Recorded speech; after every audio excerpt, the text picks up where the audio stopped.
The champagne flutes still sat untouched on the mahogany nightstand when Derek walked out of our honeymoon suite at exactly 10:47 p.m. on our wedding night. He didn't slam the door. He didn't even raise his voice. He simply straightened his tie, picked up his phone, and said he had forgotten something important at his office.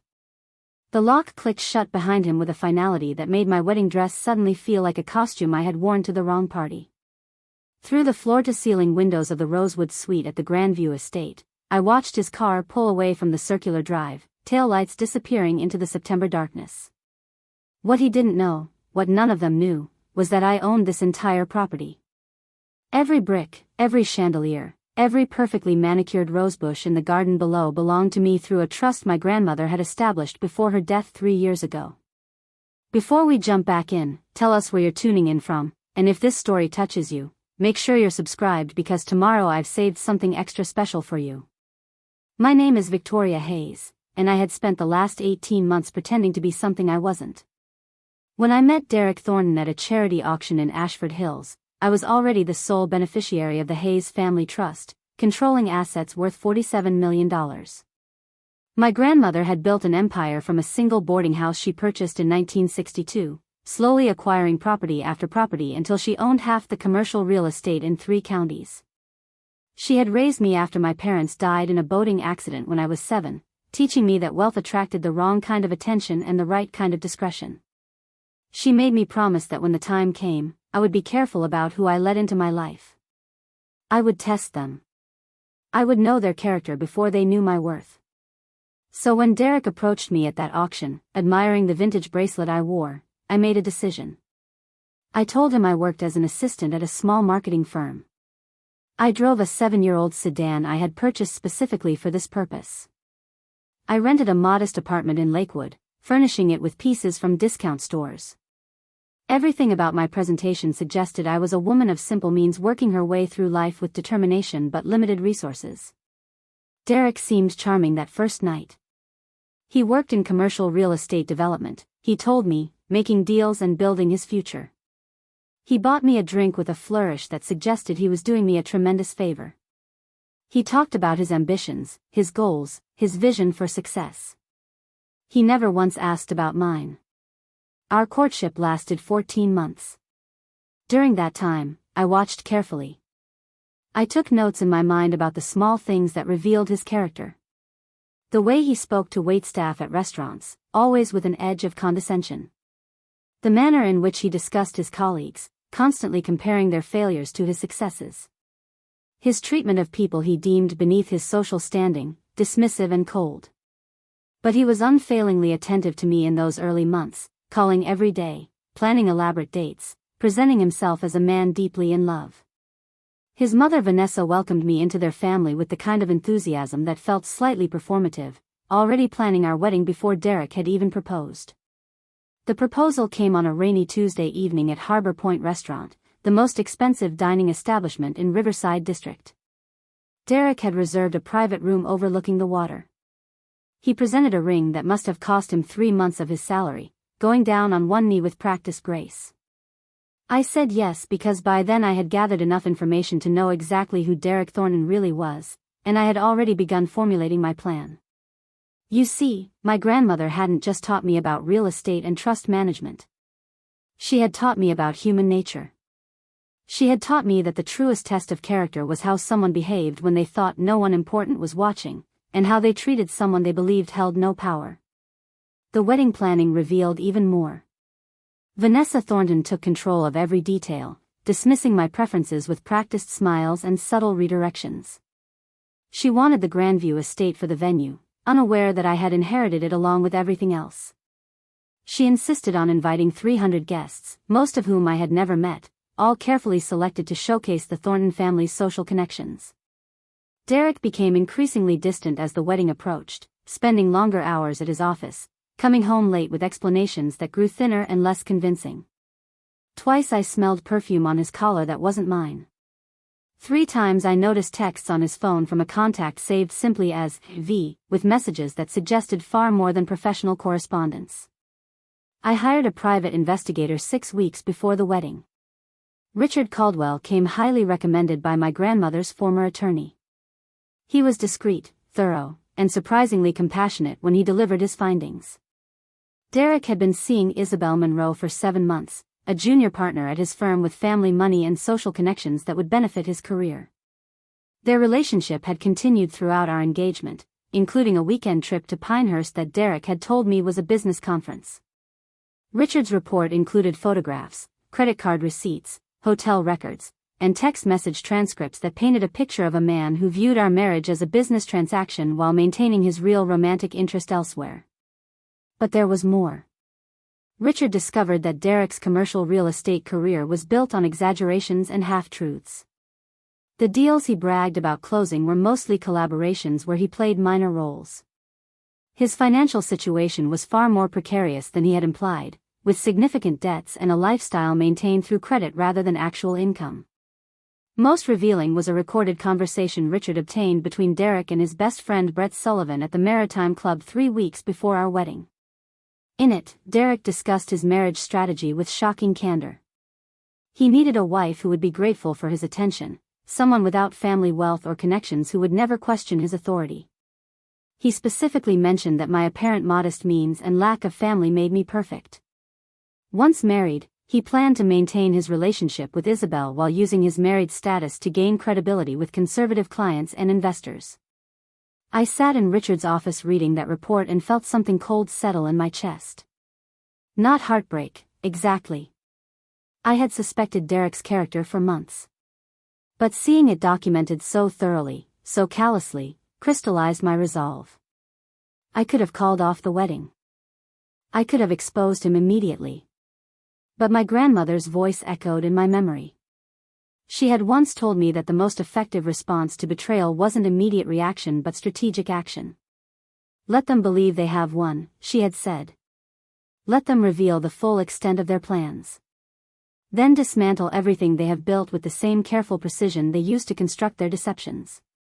So I went through with the wedding. I smiled for photographs in the garden of the Grandview Estate, my venue, surrounded by Derek's carefully curated guest list. I exchanged vows I knew he didn't mean while I recited mine with full awareness of their temporary nature. I danced with him during our first dance while Vanessa beamed with satisfaction at having successfully married her son to a woman she assumed would be grateful and compliant. I cut the elaborate cake she had ordered and accepted congratulations from 300 guests who had no idea they were attending a performance rather than a celebration. Through it all, I watched Derek. I noticed how his eyes constantly scanned the room, landing on Isabel Monroe, who attended as a colleague with an acceptable +1. I saw him check his phone repeatedly during dinner, stepping away twice to take calls he claimed were urgent business matters. I observed Vanessa whispering to Brett Sullivan in the corner near the bar, both of them glancing at me with expressions that mixed pity and contempt. They thought I was oblivious. They believed I was too naive and too grateful to notice the currents running beneath the surface of this elaborate charade. When we finally retreated to the Rosewood Suite at 10:15, Derek's mask slipped further. He poured himself a drink from the bar, scrolling through his phone instead of acknowledging his new bride. I stood by the window in my wedding dress watching him, waiting to see what he would do. At 10:43, his phone rang. He answered it, turning away from me, his voice dropping to a murmur I could barely hear. When he ended the call, he checked his reflection in the mirror by the door, straightening his tie with the same gesture he had used before our first date. Something came up at work, he announced, not quite meeting my eyes. I need to run by the office. Critical issue with the Riverside project. I'll be back in a few hours. He was already moving toward the door as he spoke, clearly expecting no resistance. Most new brides would have protested. Most women would have demanded he stay, or asked questions, or shown some emotion at being abandoned hours into their marriage. I simply nodded, maintaining the meek persona I had cultivated for 18 months. He looked almost relieved as he left, probably congratulating himself on having chosen a wife who wouldn't cause difficulties. The door locked behind him with that final click, and I allowed myself to smile for the first time all day. I walked to the window and watched his car pull away, then I moved to the closet where I had hidden my real phone, the one Derek had never seen. I had been using a basic model throughout our relationship, claiming I couldn't afford anything fancy. My actual device held all my real contacts, my business applications, my access to the trust accounts and property management systems. I sent 3 text messages in rapid succession. The first went to Natalie Brooks, my actual best friend who had attended the wedding as a distant acquaintance, playing her role perfectly. Phase 1 complete. He left at 10:47. The second message went to Richard Caldwell. Activate surveillance. Track his location and document everything. The third went to Grace Palmer, the estate manager of the Grandview Estate, who was one of the few people who knew my real identity. Prepare the monitoring room. I'll be down shortly. I changed out of my wedding dress, hanging it carefully in the garment bag I had prepared earlier. Underneath my false identity as Derek's grateful bride was Victoria Hayes, granddaughter of Marion Hayes, inheritor of an empire, an architect of what was about to unfold. I pulled on comfortable clothes, gathered my real phone and laptop, and used my master key to access the staff elevator that would take me down to the estate security office without being seen by any remaining guests or hotel staff. Preparing and narrating this story took us a lot of time, so if you are enjoying it, subscribe to our channel, it means a lot to us. Now back to the story. Grace was waiting when I arrived, her expression sympathetic but professional. She had worked for my grandmother for 20 years and had helped me maintain the fiction of the Grandview Estate being owned by a distant corporation. The monitoring room was equipped with state-of-the-art security systems that covered every inch of the property. Multiple screens showed various angles of the now quiet venue, the last guests having departed 30 minutes ago. I've activated the tracking on his vehicle, Grace said, pulling up a screen that showed Derek's car heading not toward his office in Riverside District but toward Pinehurst, the small neighboring town where Richard's report had documented his previous rendezvous with Isabel. There's also movement in the East Wing cottage. Someone arrived about 20 minutes ago. The East Wing cottage was a small guest house on the far edge of the Grandview Estate property, separated from the main building by gardens and woodland. It was occasionally rented for extended stays or used by wedding parties who wanted additional privacy. According to the booking records Grace pulled up, it had been reserved 3 days ago under Brett Sullivan's name, paid for with Derek's credit card. I pulled up the security feeds for that area. The cottage had exterior cameras only, respecting guest privacy, but they clearly showed a figure arriving in a dark sedan, moving quickly inside with luggage. The build and movement pattern matched Isabel Monroe. I cross-referenced the license plate with Richard's database. Confirmed. She had checked into the cottage while I was upstairs in the honeymoon suite watching my husband drive away. This is even more brazen than we anticipated, Natalie's voice came through my phone. She had arrived at the monitoring room through the main entrance, having changed from her wedding guest attire into practical clothes. He actually installed his mistress on the property where he just married you. My grandmother had once told me that arrogance was the downfall of small men who believed themselves clever. Derek had planned this, probably with Vanessa's knowledge and Brett's assistance. Marry the grateful nobody, establish his respectable married image, then continue his real relationship in secret. He had chosen the Grandview Estate because of its reputation and prestige, never imagining that his convenient bride owned every inch of ground he walked on. Richard's message came through confirming Derek's destination. He had arrived at a bar in Pinehurst, the Copper Bell, known for its private booths and discreet service. Surveillance showed him meeting with Vanessa and Brett, the 3 of them settling into an animated conversation. Richard had managed to plant audio surveillance earlier in the day, anticipating they might gather. The recording coming through now was remarkably clear. Vanessa's voice held satisfaction as she congratulated her son. "You handled that perfectly. She'll be waiting in that suite like an obedient little puppy while you take care of actual important matters." I could have exposed him immediately. But my grandmother's voice echoed in my memory. She had once told me that the most effective response to betrayal wasn't immediate reaction but strategic action. "Let them believe they have one," she had said. "Let them reveal the full extent of their plans. Then dismantle everything they have built with the same careful precision they used to construct their deceptions." So I went through with the wedding. I smiled for photographs in the garden of the Grandview Estate, my venue, surrounded by Derek's carefully curated guest list. I exchanged vows I knew he didn't mean while I recited mine with full awareness of their temporary nature. I danced with him during our first dance while Vanessa beamed with satisfaction at having successfully married her son to a woman she assumed would be grateful and compliant. I cut the elaborate cake she had ordered and accepted congratulations from 300 guests who had no idea they were attending a performance rather than a celebration. Through it all, I watched Derek. I noticed how his eyes constantly scanned the room, landing on Isabel Monroe, who attended as a colleague with an acceptable +1. I saw him check his phone repeatedly during dinner, stepping away twice to take calls he claimed were urgent business matters. I observed Vanessa whispering to Brett Sullivan in the corner near the bar, both of them glancing at me with expressions that mixed pity and contempt. They thought I was oblivious. They believed I was too naive and too grateful to notice the currents running beneath the surface of this elaborate charade.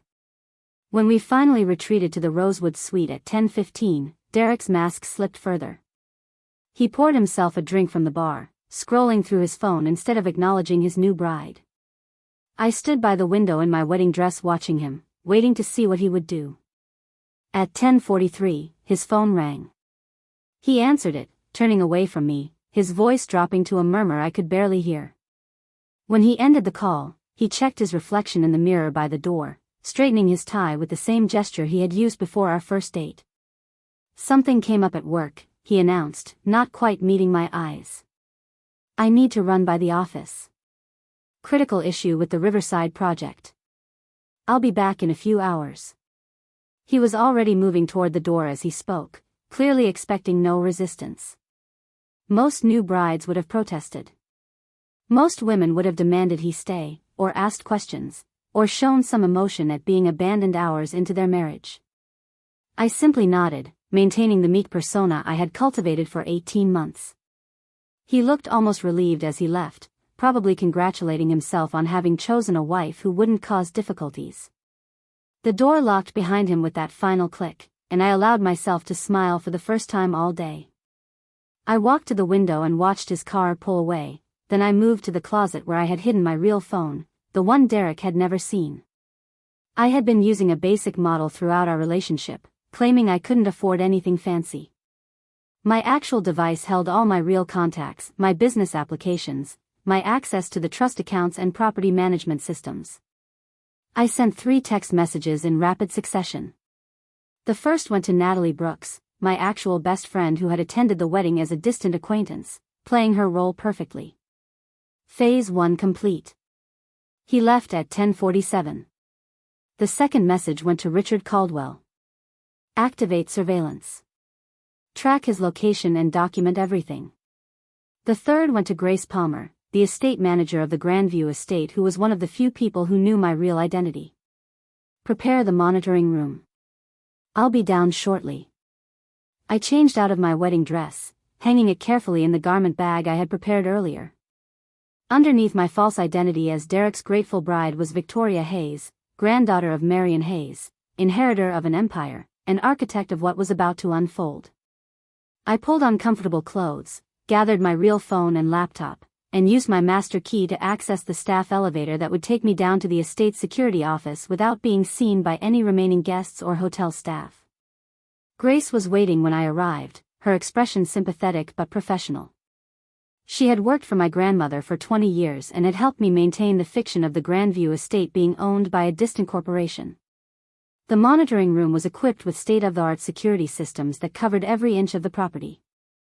Multiple screens showed various angles of the now quiet venue, the last guests having departed 30 minutes ago. "I've activated the tracking on his vehicle," Grace said, pulling up a screen that showed Derek's car heading not toward his office in Riverside District but toward Pinehurst, the small neighboring town where Richard's report had documented his previous rendezvous with Isabel. "There's also movement in the East Wing cottage. Someone arrived about 20 minutes ago." The East Wing cottage was a small guest house on the far edge of the Grandview Estate property, separated from the main building by gardens and woodland. It was occasionally rented for extended stays or used by wedding parties who wanted additional privacy. According to the booking records Grace pulled up, it had been reserved 3 days ago under Brett Sullivan's name, paid for with Derek's credit card. I pulled up the security feeds for that area. The cottage had exterior cameras only, respecting guest privacy, but they clearly showed a figure arriving in a dark sedan, moving quickly inside with luggage. The build and movement pattern matched Isabel Monroe. I cross-referenced the license plate with Richard's database. Confirmed. She had checked into the cottage while I was upstairs in the honeymoon suite watching my husband drive away. This is even more brazen than we anticipated, Natalie's voice came through my phone. She had arrived at the monitoring room through the main entrance, having changed from her wedding guest attire into practical clothes. He actually installed his mistress on the property where he just married you. My grandmother had once told me that arrogance was the downfall of small men who believed themselves clever. Derek had planned this, probably with Vanessa's knowledge and Brett's assistance. Marry the grateful nobody, establish his respectable married image, then continue his real relationship in secret. He had chosen the Grandview Estate because of its reputation and prestige, never imagining that his convenient bride owned every inch of ground he walked on. Richard's message came through confirming Derek's destination. He had arrived at a bar in Pinehurst, the Copper Bell, known for its private booths and discreet service. Surveillance showed him meeting with Vanessa and Brett, the three of them settling into an animated conversation. Richard had managed to plant audio surveillance earlier in the day, anticipating they might gather. The recording coming through now was remarkably clear. Vanessa's voice held satisfaction as she congratulated her son. "You handled that perfectly. She'll be waiting in that suite like an obedient little puppy while you take care of actual important matters." Derek laughed, the sound harsh and dismissive. "She's exactly what I needed. Grateful, quiet, no family to interfere. Did you see how she didn't even protest when I left? Not a single question." Brett's voice joined in. "And Isabel is all set up in the cottage for the weekend. You can visit whenever you want. Victoria will never suspect anything.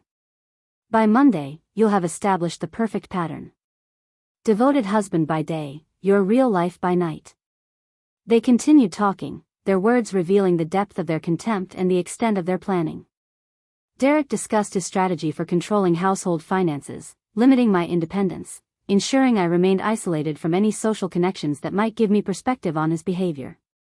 Vanessa outlined her role in this plan, how she would befriend me, guide me, subtly undermine any confidence or independence I might develop. Brett mentioned several other friends who had similar arrangements, treating marriage as a business structure while maintaining their actual romantic interests elsewhere. I listened to all of it, recording everything, while Grace pulled up additional security footage and Natalie took notes that would later be compiled into legal documentation. The cottage cameras showed Isabel settling in, unpacking luggage that suggested a lengthy stay. Her phone records, which Richard had legally obtained through his investigative contacts, showed text exchanges with Derek from earlier in the day coordinating their secret weekend while I waited upstairs.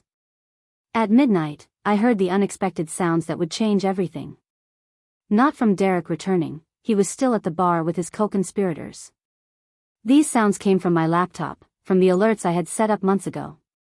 The Hayes Family Trust required annual certification and review, a process my grandmother had established to ensure proper management and succession planning. Tonight, at precisely midnight on my wedding day, a specific clause activated.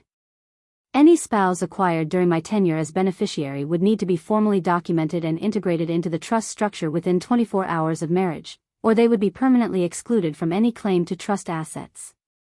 I had written that clause myself 2 years ago with my attorney Thomas Whitmore, my grandmother's former partner who had helped her build this empire. We had crafted it specifically to protect against exactly what Derek had attempted. He had married me believing I was a woman of modest means. He had no idea that at midnight on our wedding night, a 24-hour window opened during which I could either grant him access to $47 million in assets, or ensure he could never touch a single penny regardless of how long our marriage lasted. The choice was remarkably easy. I opened my laptop, accessed the trust management system, and with a few keystrokes documented my marriage to Derek Michael Thornton and formally declared my intention to maintain complete separation of assets. Thomas had built in ironclad prenuptial protections that Derek had unknowingly agreed to when he signed our marriage license. The document he thought was standard paperwork actually contained references to the trust structure and asset protection clauses that a careful reading would have revealed. But Derek hadn't read carefully. He had been too confident, too certain of his superior position, too convinced that his modest little bride posed no threat to his plans. By 12:03 a.m., the documentation was complete, filed, and legally unbreakable. Derek Thornton was now my husband, but he had zero claim to any asset I controlled. More importantly, the trust structure gave me legal authority over several properties Derek believed belonged to other entities, including the building where his office was located and 2 properties his firm was currently trying to acquire for development. He had been negotiating deals with my own company without realizing it, paying rent to organizations I controlled, building his career on foundations I owned. Grace pulled up additional surveillance feeds showing the copper bell. Derek and his conspirators were still deep in conversation, drinks flowing freely, their body language radiating satisfaction and confidence. They had no idea that the quiet bride waiting upstairs had just locked them out of any possibility of financial gain from this marriage. They couldn't imagine that their entire plan had been anticipated, documented, and countered before they had even finished celebrating its supposed success. Natalie reviewed the audio recordings, her expression growing darker as she listened to their casual cruelty. "We have everything we need for an annulment based on fraud. Thomas can file papers on Monday." I shook my head, thinking of my grandmother's patient approach to justice. We could move quickly, but she had taught me that the most thorough victories required patience. Let them think they've succeeded. Let Derek maintain his double life for a while. Let them all relax into their deception. We'll document everything, every lie, every betrayal, every moment of cruelty.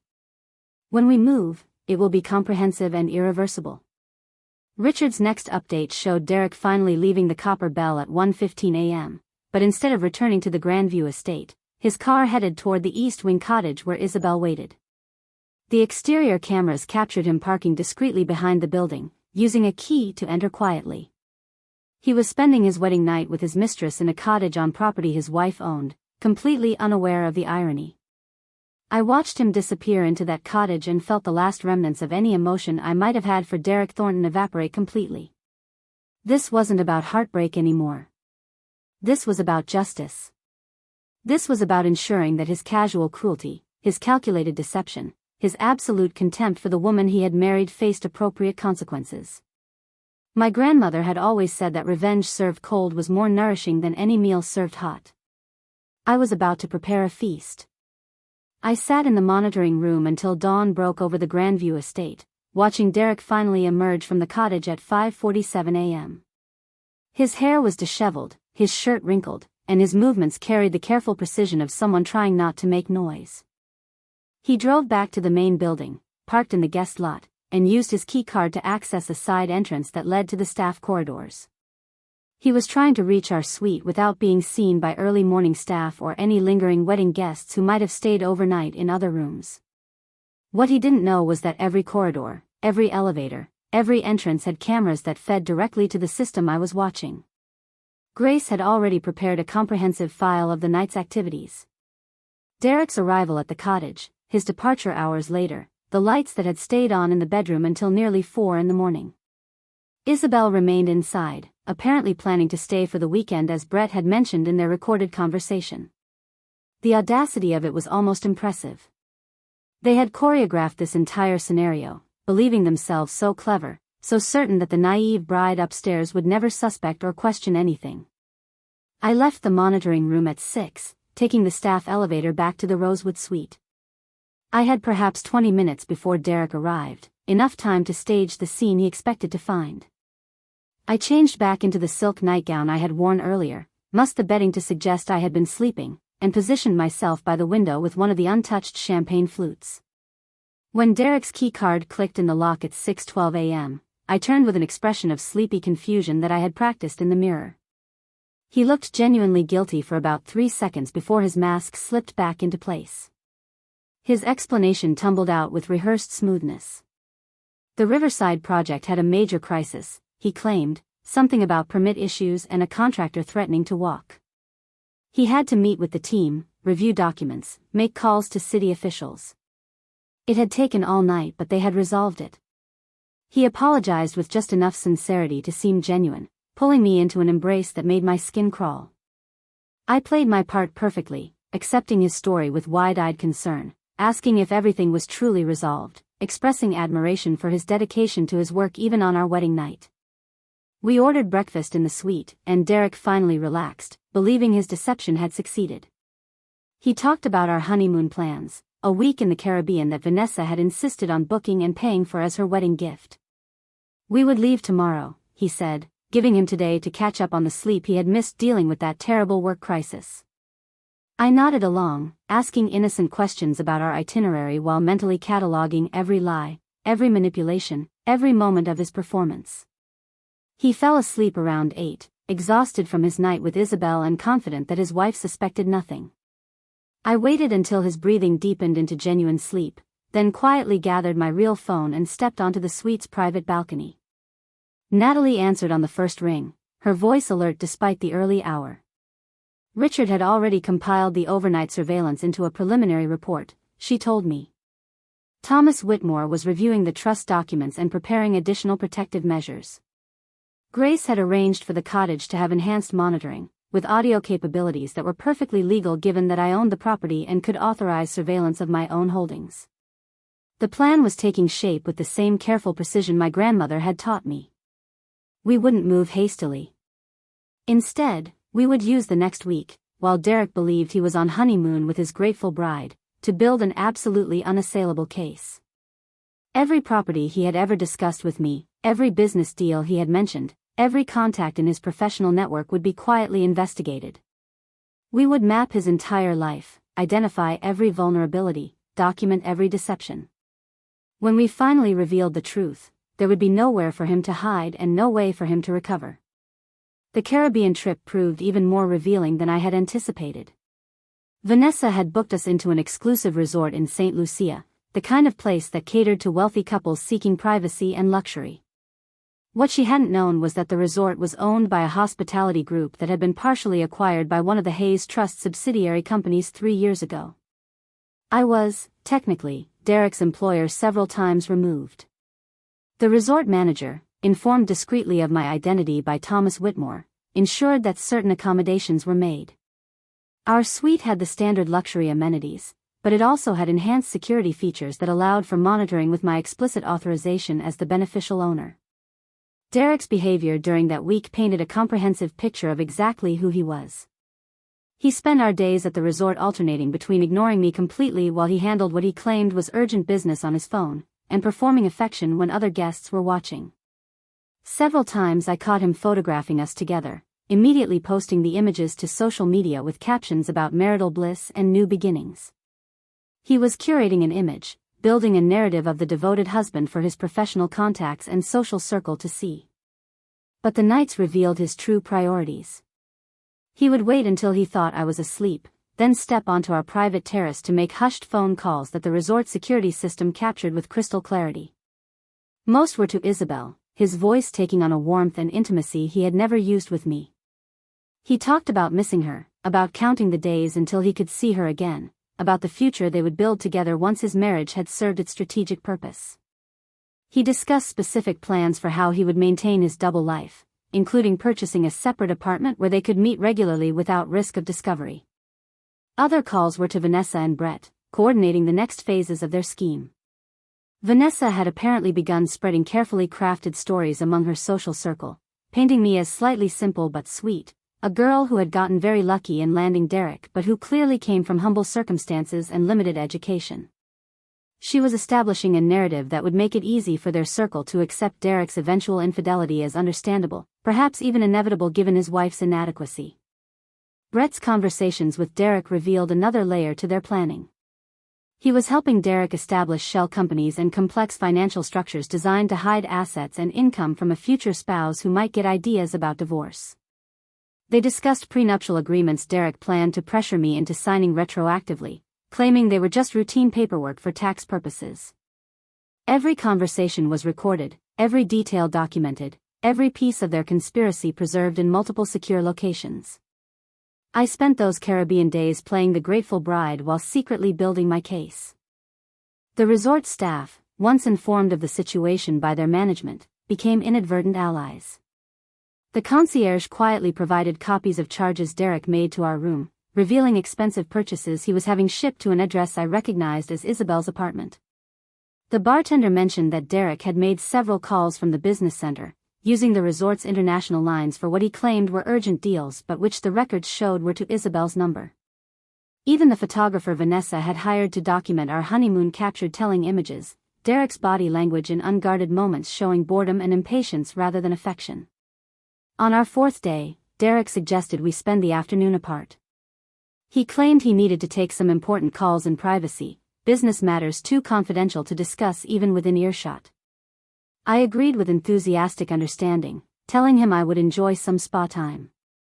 Instead, I met with Thomas Whitmore, who had flown to St. Lucia specifically for this meeting, coordinating with the resort to ensure complete privacy and discretion. Thomas had brought comprehensive updates on the investigation Richard Caldwell had been conducting. The findings were even more damaging than we had initially discovered. Derek's financial situation was worse than precarious, it was nearly catastrophic.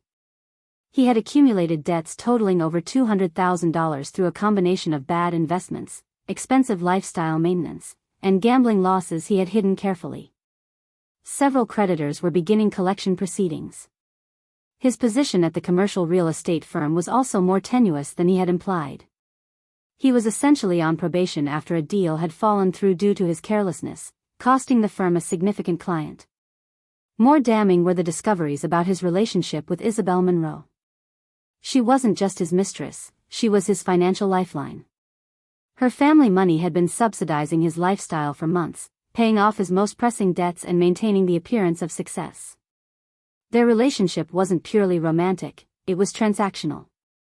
She provided financial support and social connections through her family's network. He provided the appearance of a relationship with someone her family would eventually accept, once he could divorce his starter wife without financial consequences. The term made my blood run cold. Starter wife. That's how he had referred to me in a text message to Isabel that Richard had obtained through legal discovery processes. Someone to marry for appearance and stability, then trade up for someone with better connections and resources once his career was more established. The casual cruelty of it, the calculated nature of viewing another human being as a disposable stepping stone, revealed a character so fundamentally flawed that any remaining doubt about my course of action evaporated completely. Thomas spread additional documents across the table in his resort suite. We had traced Derek's employment history more thoroughly, he explained. There were 3 previous instances of workplace misconduct that had been quietly settled. 2 involved inappropriate relationships with subordinates that created hostile work environments. 1 involved financial irregularities that his firm had chosen not to prosecute in exchange for his resignation. Each time, he had moved to a new company, his record wiped clean through legal settlements and non-disclosure agreements. But those agreements had loopholes, Thomas continued, his expression grim. If we can establish a pattern of behavior that poses ongoing risk, certain protections dissolve. More importantly, several of the women involved in those previous incidents have indicated through intermediaries that they would be willing to provide testimony if legal proceedings were initiated. They're tired of watching him continue the same patterns with impunity. I looked at the photographs Thomas had included in his report. 5 women, all of whom had been involved with Derek professionally or personally. All of whom had been used, manipulated, or harmed by his behavior. All of whom had been silenced by settlements or social pressure. They deserved better than to watch him repeat his patterns while facing no consequences. We also discovered something interesting about the Grandview Estate booking, Thomas said, pulling up another document. The cottage where Isabel stayed during your wedding night, Derek had inquired about purchasing it 6 months ago. He approached the property management company, your company though he didn't know that, with an offer to buy it as an investment property. When the offer was declined, he settled for long-term rental access through Brett Sullivan's name. The audacity was breathtaking. He had tried to purchase property from me to use as a secret location for his affair, been denied, then simply rented it instead. Every layer of this investigation revealed new depths to his deception and arrogance. Thomas outlined our legal options with the thoroughness that had made him my grandmother's most trusted advisor. We could pursue immediate annulment based on fraud, citing his ongoing affair and misrepresentation of his intentions. We could file for divorce with a comprehensive case for fault. Or we could take a different approach, one that would provide more complete justice not just for me but for everyone Derek had wronged. The third option intrigued me. Thomas explained that with the documentation we had gathered, we could build a case that went beyond simple marriage dissolution.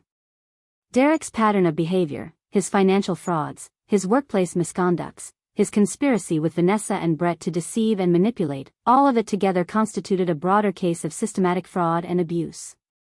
If we coordinated with the women from his past, with the financial institutions he had deceived, with the professional organizations that governed his industry licensing, we could pursue comprehensive accountability. It would take time, Thomas warned. Months of careful documentation, strategic revelation, coordinated legal action. We would need to maintain the appearance of normalcy while building our case.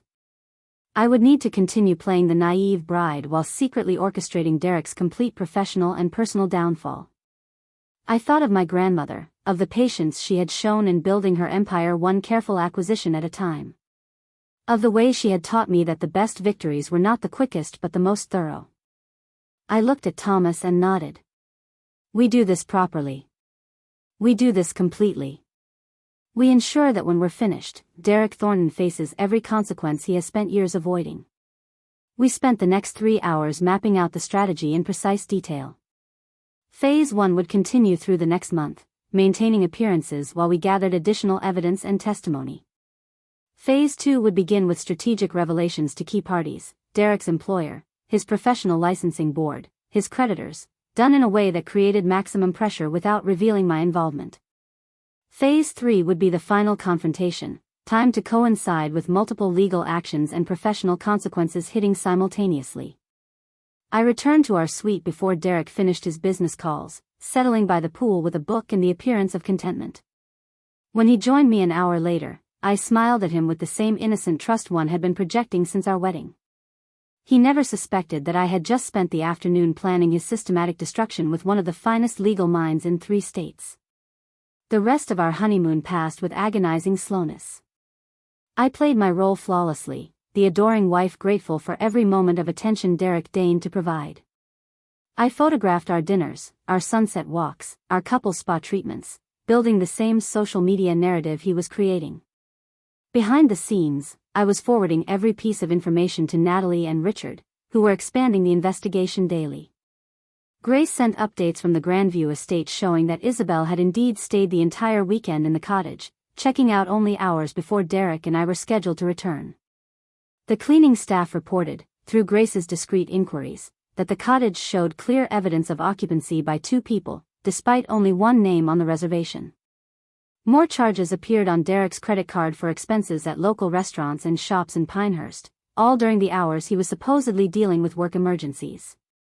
On our last evening in St. Lucia, Derek suggested we have dinner at the resort's most exclusive restaurant, a celebration of our new life together. He ordered champagne, made a toast about our future, and took my hand across the table with what he probably thought was convincing sincerity. I looked at him and felt absolutely nothing except determination. This man had married me believing I was powerless, believing he could use me as a prop in his life while pursuing his real interests without consequences. What Derek didn't know, what none of them knew, was that the powerless bride he had married controlled everything he wanted and more than he could imagine. The properties he worked with, the buildings he showed to clients, the developments he hoped to profit from, I owned them or controlled them through the web of companies and trusts my grandmother had established.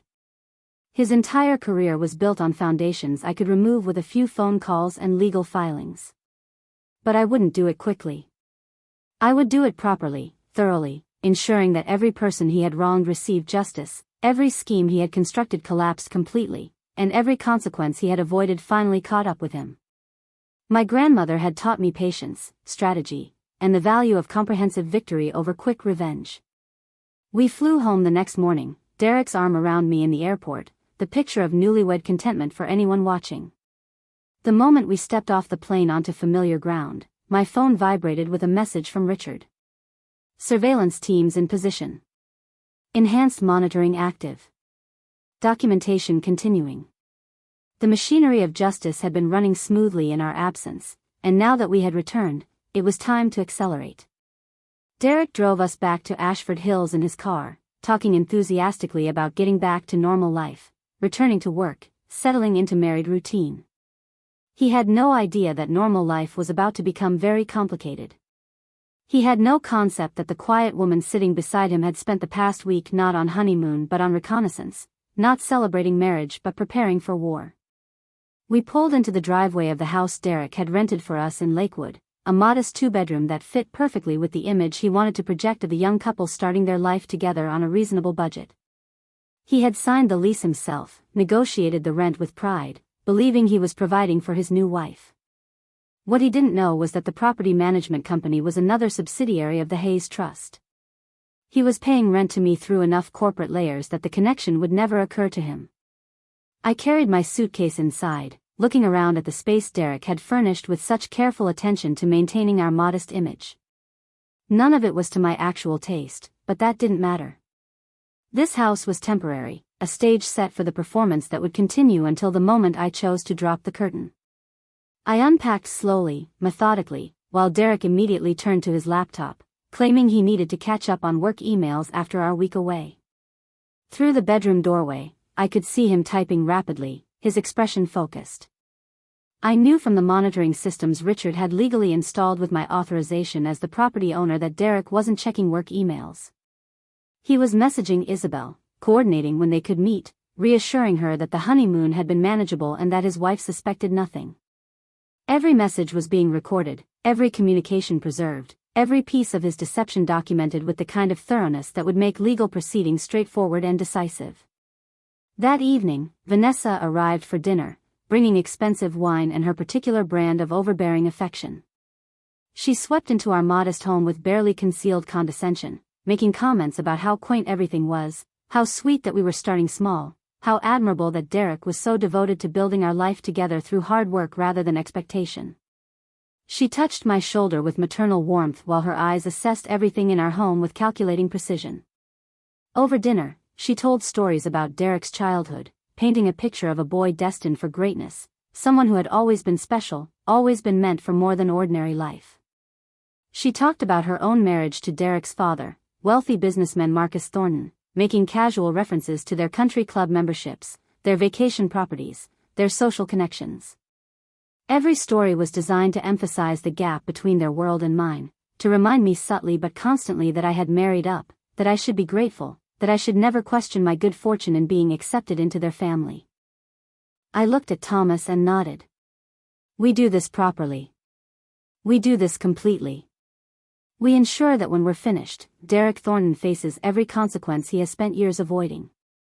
We spent the next 3 hours mapping out the strategy in precise detail. Phase 1 would continue through the next month, maintaining appearances while we gathered additional evidence and testimony. Phase 2 would begin with strategic revelations to key parties, Derek's employer, his professional licensing board, his creditors, done in a way that created maximum pressure without revealing my involvement. Phase 3 would be the final confrontation, timed to coincide with multiple legal actions and professional consequences hitting simultaneously. I returned to our suite before Derek finished his business calls, settling by the pool with a book and the appearance of contentment. When he joined me an hour later, I smiled at him with the same innocent trust one had been projecting since our wedding. He never suspected that I had just spent the afternoon planning his systematic destruction with one of the finest legal minds in 3 states. The rest of our honeymoon passed with agonizing slowness. I played my role flawlessly, the adoring wife grateful for every moment of attention Derek deigned to provide. I photographed our dinners, our sunset walks, our couple spa treatments, building the same social media narrative he was creating. Behind the scenes, I was forwarding every piece of information to Natalie and Richard, who were expanding the investigation daily. Grace sent updates from the Grandview Estate showing that Isabel had indeed stayed the entire weekend in the cottage, checking out only hours before Derek and I were scheduled to return. The cleaning staff reported, through Grace's discreet inquiries, that the cottage showed clear evidence of occupancy by 2 people, despite only 1 name on the reservation. More charges appeared on Derek's credit card for expenses at local restaurants and shops in Pinehurst, all during the hours he was supposedly dealing with work emergencies. On our last evening in St. Lucia, Derek suggested we have dinner at the resort's most exclusive restaurant, a celebration of our new life together.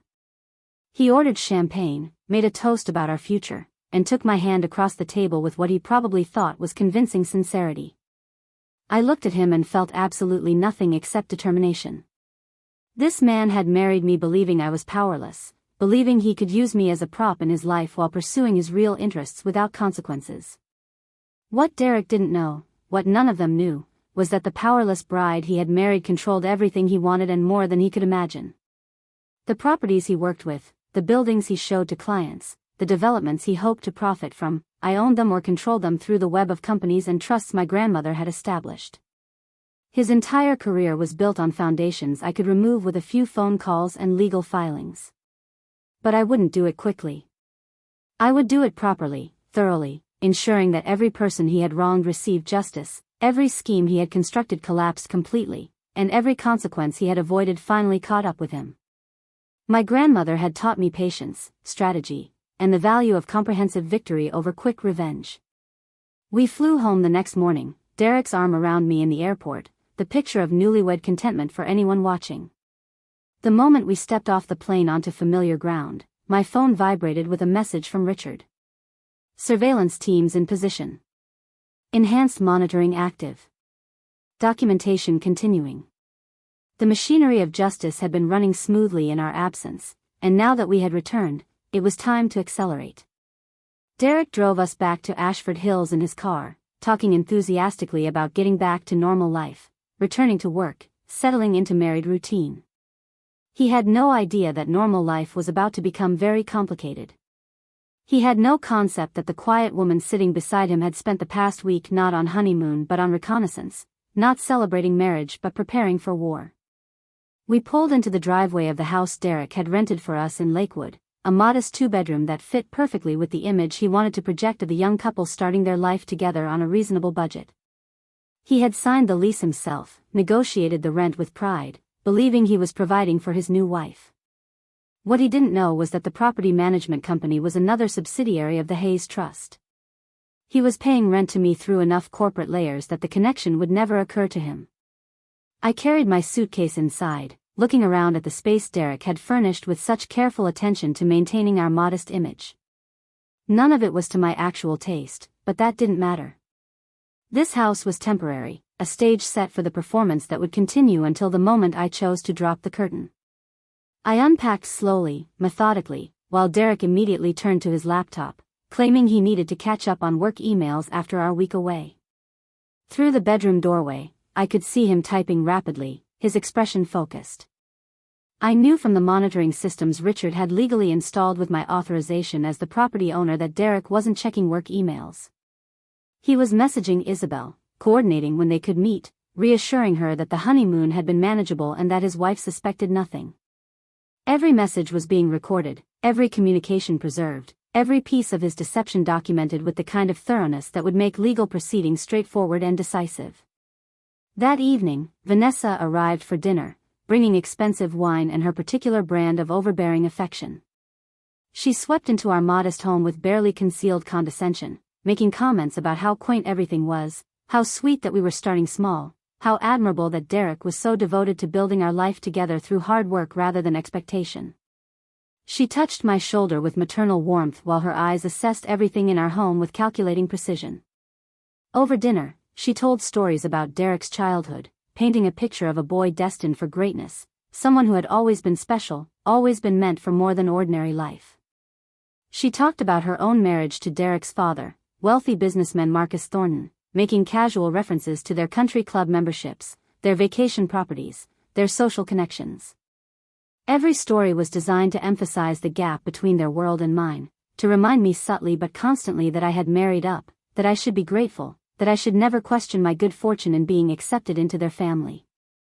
I played along perfectly, asking admiring questions, expressing appropriate awe, showing the exact level of naive enthusiasm she expected. Under the table, my real phone buzzed with updates from Richard. Surveillance had captured Vanessa meeting with Isabel twice during our honeymoon, coordinating their stories, ensuring their deception remained seamless. She knew everything about Derek's affair.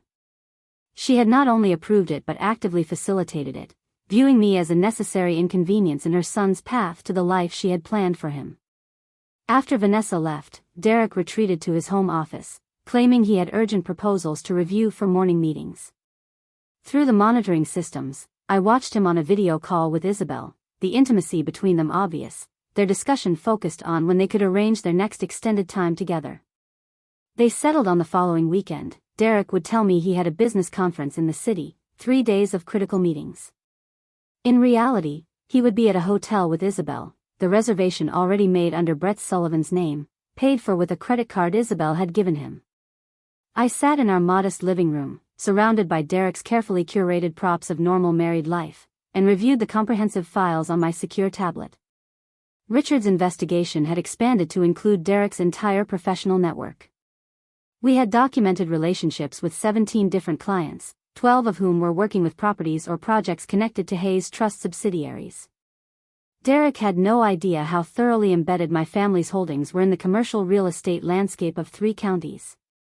He had been building his career on foundations I controlled, and he had never thought to question why certain deals always seemed to work out in his favor, why certain properties became available at opportune moments, why certain connections materialized when he needed them. My grandmother had been setting this up for years before I even met Derek, creating a web of companies and holdings so complex that even experienced investigators took months to map the full extent. She had taught me that power exercised quietly was more effective than power displayed obviously. She had shown me how to be underestimated while holding every advantage.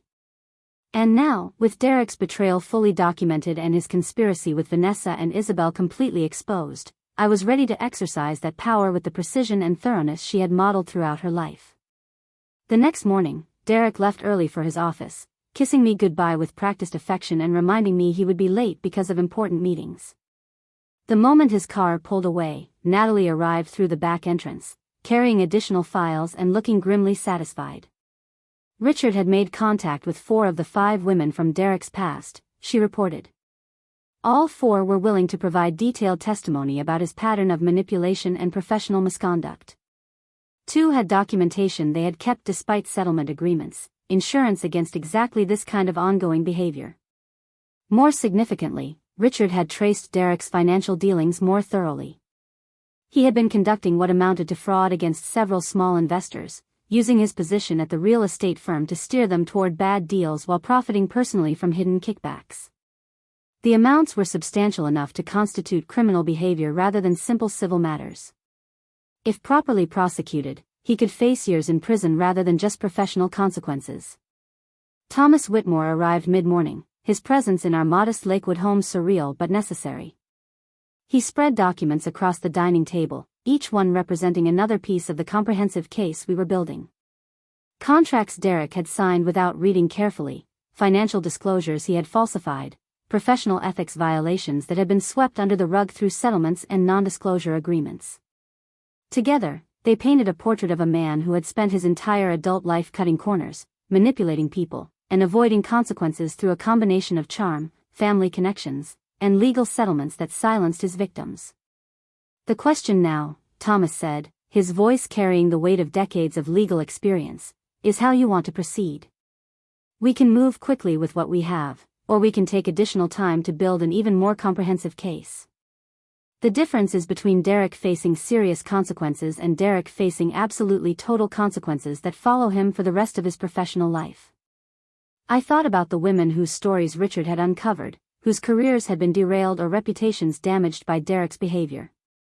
I thought about the small investors he had defrauded, people who had trusted him with their savings and their dreams. I thought about everyone who would come after me if Derek faced no real accountability, the next naive woman he would deceive, the next victims he would leave in his wake. We take the time, I said firmly. We build the comprehensive case.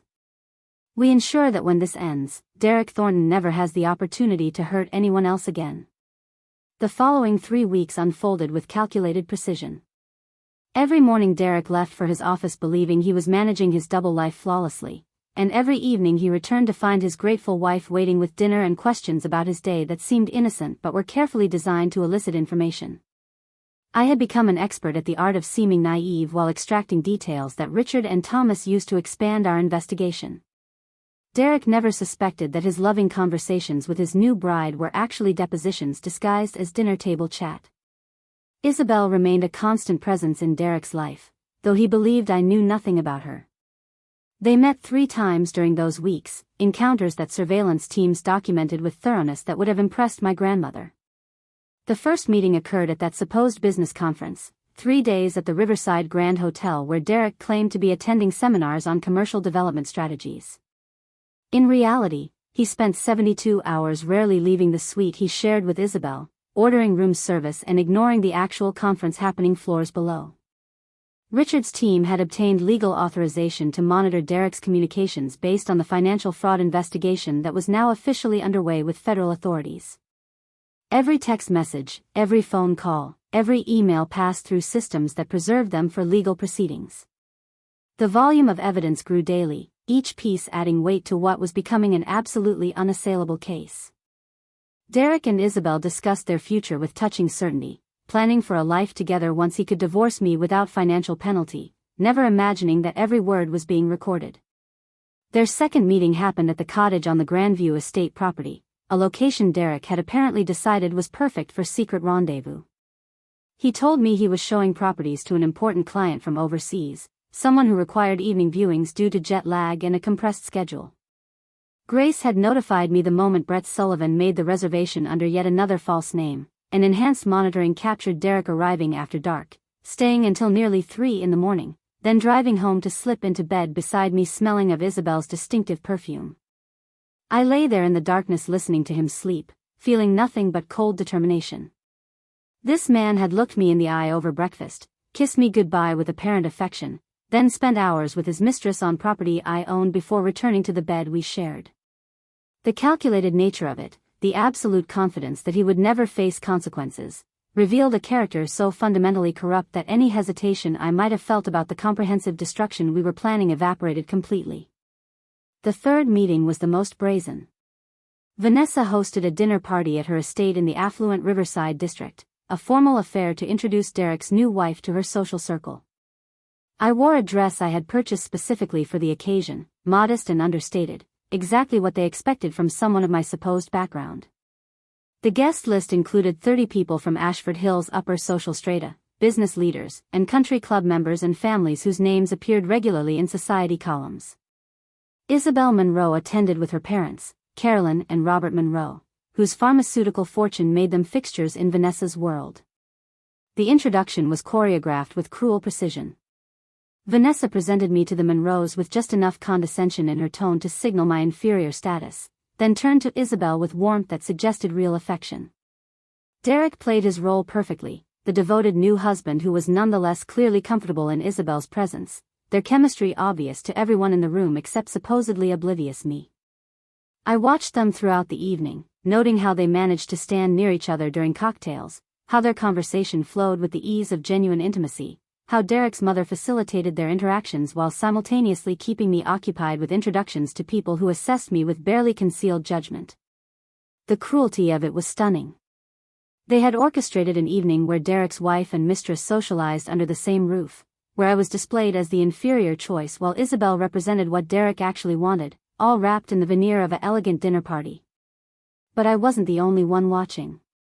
Richard had positioned 3 members of his investigative team among the catering staff, their presence authorized by Vanessa's event coordinator who believed they were additional servers from the company's reserve list.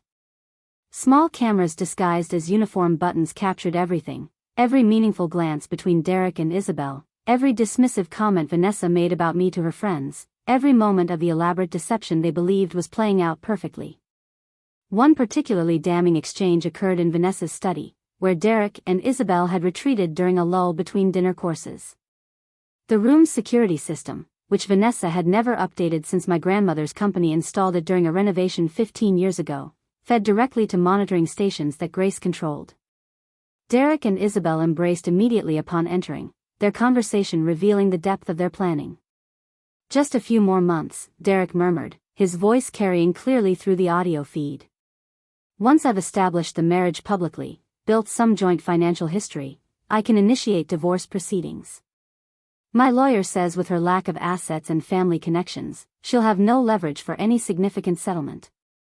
Isabel responded with concerns about timeline, asking how he could be certain I wouldn't become problematic.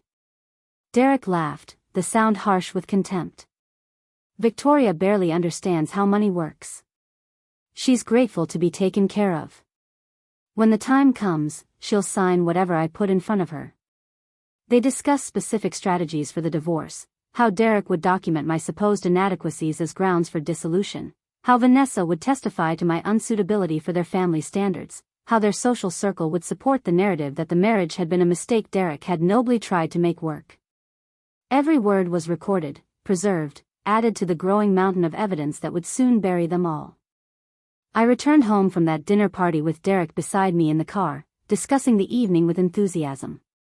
He praised his mother's hospitality, mentioned how welcoming everyone had been to me, suggested we should host our own dinner soon to reciprocate. I agreed to everything, playing my role flawlessly, while my mind reviewed the footage Richard's team had captured. Tomorrow we would add it to the comprehensive file, another layer of documentation proving conspiracy, fraud, and calculated cruelty. The financial investigation was progressing with equal momentum. Thomas had connected with investigators from the Securities and Exchange Commission who were very interested in Derek's pattern of steering clients towards specific properties while receiving hidden compensation. What had started as suspected fraud had expanded into a multi-jurisdictional investigation involving transactions across 3 states. Derek's firm, once notified officially of the investigation, had immediately suspended him pending the outcome, a development he had hidden from me by continuing to leave for the office each morning and spending his days desperately trying to manage the growing crisis.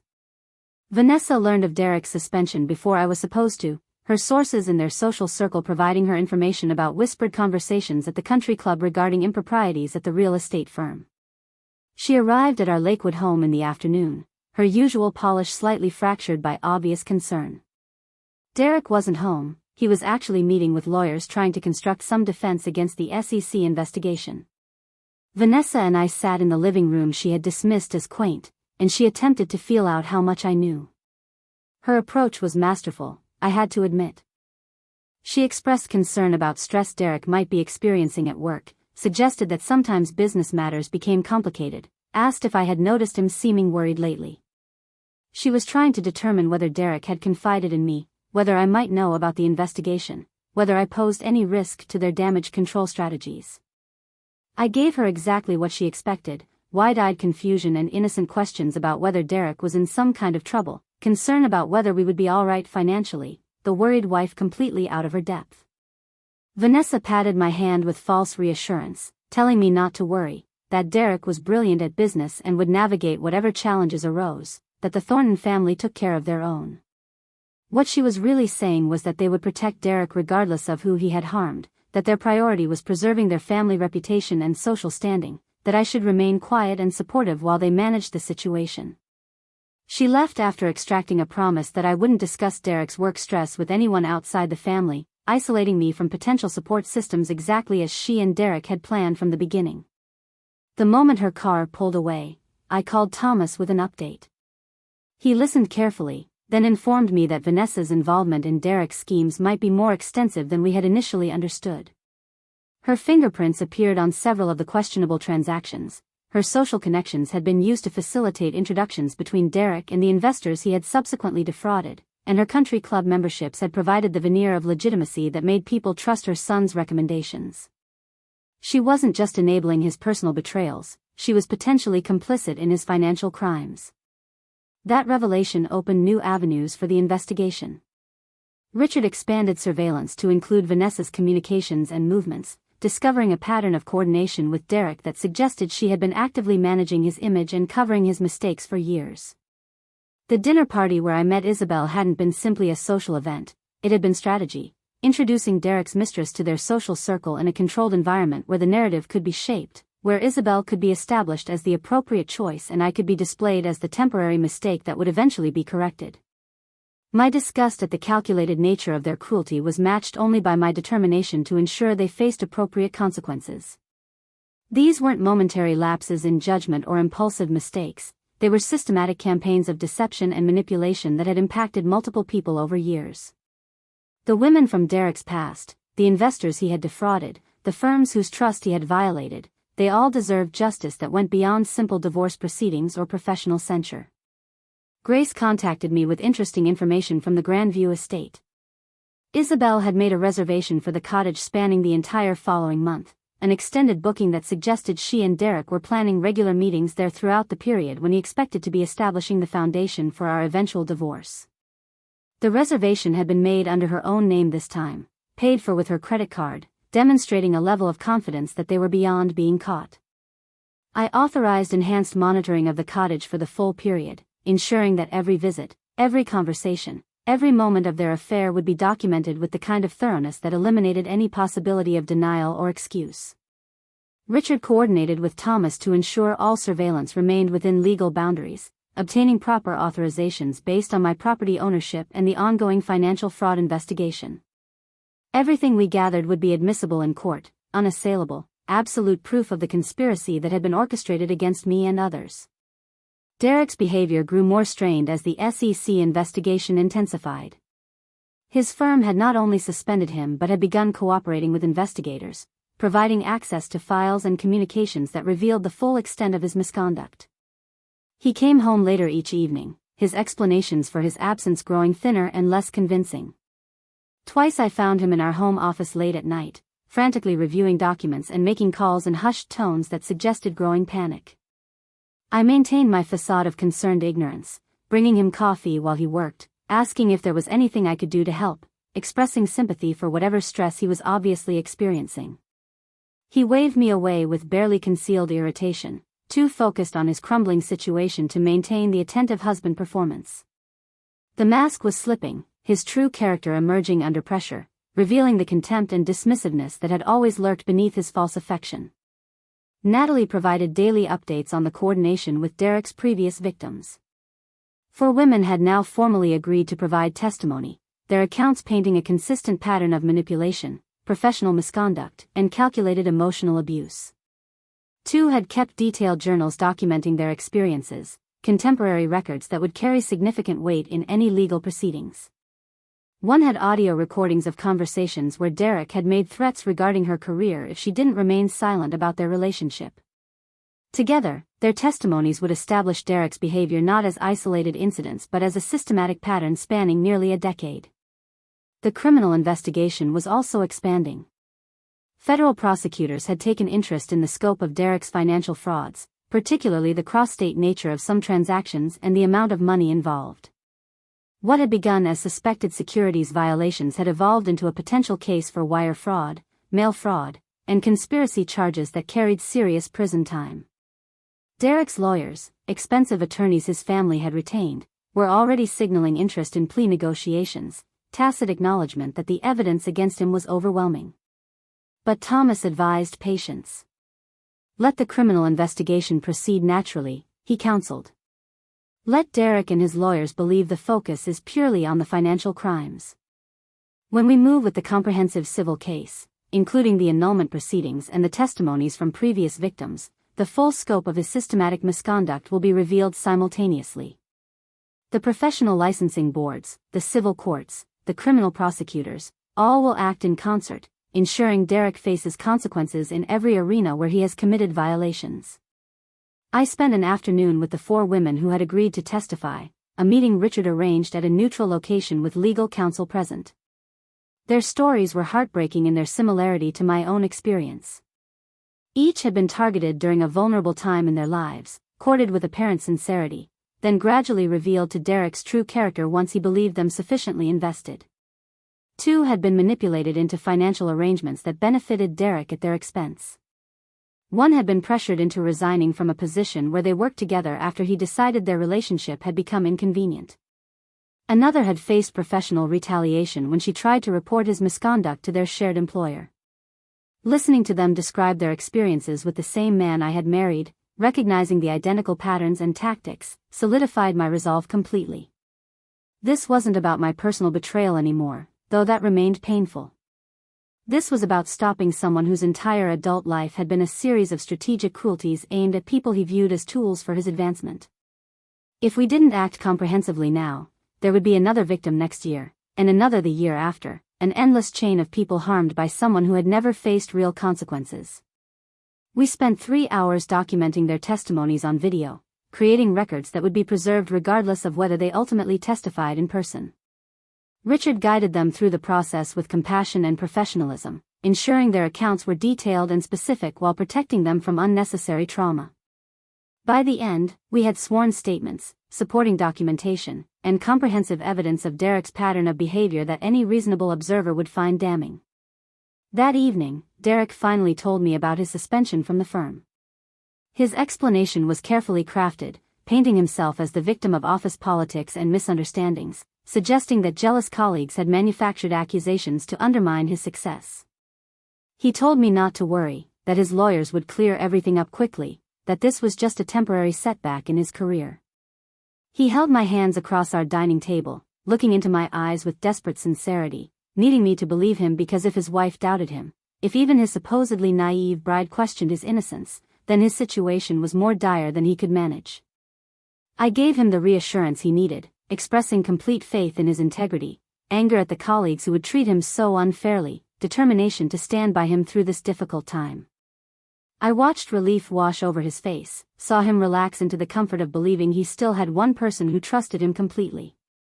What he didn't know was that I was performing the same role he had performed for me throughout our relationship, presenting false support while pursuing completely different objectives behind the scenes. Vanessa intensified her involvement after Derek's suspension became public knowledge within their social circle. She hosted a lunch at her estate, inviting several influential women from Ashford Hill's upper society, ostensibly to show support for her son during this challenging time. I was included in the invitation, another opportunity for her to display her control and assess how effectively they had isolated me from any independent perspective. The lunch was everything I expected, wealthy women discussing Derek's situation with carefully modulated sympathy that barely concealed their fascination with scandal. Vanessa orchestrated the conversation masterfully, steering it toward the theme that successful men often face professional jealousy, that accusations were frequently weaponized by inferior colleagues, that the Thornton family would weather this storm as they had weathered others. She positioned Derek as the victim of a vindictive workplace culture, never mentioning the substantial evidence investigators had compiled or the multiple jurisdictions now looking into his conduct. Isabel attended as well, playing the role of concerned family friend with Oscar-worthy skill. She and Vanessa had clearly coordinated their performance, with Isabel offering supportive comments about Derek's character and professional abilities that reinforced the narrative of his innocence. At one point, Vanessa mentioned how fortunate Derek was to have married someone as supportive and understanding as me, someone who wouldn't be swayed by malicious gossip or complicated business matters.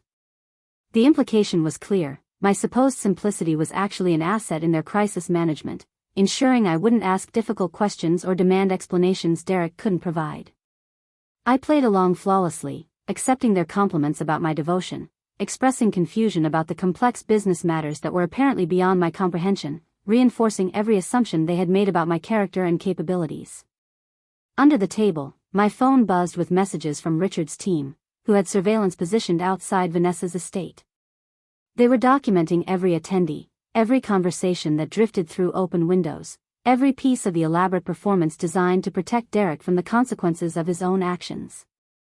After lunch, Vanessa pulled me aside for a private conversation in her sitting room. Her demeanor shifted slightly, the public performance giving way to something more calculating. She explained that Derek's legal situation might require family resources to resolve, that sometimes in business unfortunate misunderstandings required expensive lawyers and lengthy proceedings to correct. She asked if I had any family money that might help offset the costs, any assets that could be leveraged to support Derek's defense. The question was phrased with maternal concern, but its true nature was obvious. They were trying to determine if I had any resources they could access, any hidden value that might justify keeping me around longer than they had initially planned. I told her truthfully that I had no family money, no assets beyond the modest savings I had supposedly accumulated working as a marketing assistant, no resources that could help with expensive legal proceedings. The disappointment on her face was quickly masked, but I saw it clearly. If I couldn't provide financial assistance during Derek's crisis, my utility to their family diminished even further. Vanessa recovered smoothly, assuring me that the Thornton family would handle everything, that I shouldn't worry about matters beyond my understanding. She was already writing me off, already adjusting her calculations about when and how Derek should initiate divorce proceedings. I left Vanessa's estate with comprehensive recordings of every conversation, every revealing moment, every piece of their conspiracy captured by surveillance teams positioned throughout the property. Thomas would add it all to our files, more evidence of systematic deception and coordinated manipulation. The net was tightening around Derek, Vanessa, and their accomplices, though they remained blissfully unaware that every move they made was being documented, every word preserved, every action adding weight to the case that would soon destroy everything they had built on foundations of lies. That night, Derek didn't come home until after midnight. He texted around 9 claiming an emergency meeting with his lawyers, but surveillance showed him at the cottage with Isabel, seeking comfort in her arms while his world crumbled around him. I sat alone in our Lakewood house, reviewing the day's developments on my secure tablet, and felt the familiar cold determination settle deeper. They had underestimated me so completely, so consistently, that they couldn't imagine the carefully constructed trap they had walked into, couldn't envision that the powerless wife they dismissed so easily held every thread that would unravel their lives. My grandmother's voice echoed in memory. Power isn't what you show, Victoria. It's what you hold in reserve until the precise moment when deploying it will have maximum effect. That moment was approaching rapidly. Every day brought new evidence, new testimonies, new revelations about the depth of Derek's misconduct and the breadth of the conspiracy to conceal it. Soon, very soon, we would have everything we needed to move forward with comprehensive legal action that would leave no avenue for escape or recovery. I went to bed that night knowing Derek wouldn't return for hours, that he was with Isabel planning a future that would never materialize, counting on my ignorance and passivity to protect him from consequences.